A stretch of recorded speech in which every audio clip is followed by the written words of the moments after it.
জামায়াতে ইসলামীর বেশ কয়েকজন সিনিয়র নেতাদেরকে সরাসরি বলতে শুনেছি বিজেপি যদি পশ্চিমবঙ্গে আসে পরিস্থিতি ভালো হবে না।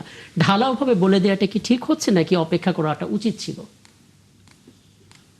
আমি মনে করি রাজনীতিতে তো শেষ কথা বলতে কিছু নেই। এই মন্তব্যটা করার আগে অবশ্যই একটু চিন্তা করা উচিত যদি সিনিয়র কেউ।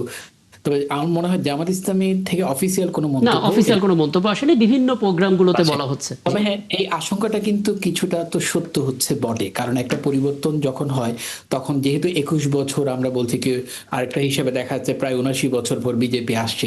এখন এত বছর পর যখন একটা পরিবর্তন হয় কোথাও, তখন সেখানে কিন্তু বেশ কিছু সমস্যা তৈরি হয়, যেভাবে আমরা বাংলাদেশের প্রেক্ষাপটে ফেস করেছে। অনেক সময় দেখা যায় কিন্তু 32 ভাঙা হয়েছে, সে আবার আরো কিছু বঙ্গবন্ধু শেখ মুজিবের মূর্তি ভাঙা হয়েছে।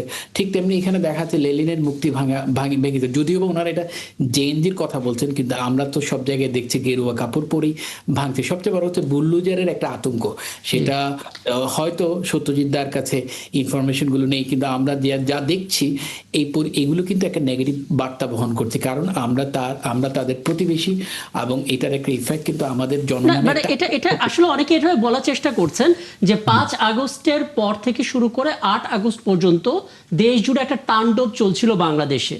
ঠিক সেই সময়টা আসলে ভারত এখন পার করছে। সত্যজিৎ, আপনাকে ধন্যবাদ, অনেক সময় দিলেন। নিশ্চয়ই পরবর্তীতে আবার কথা হবে।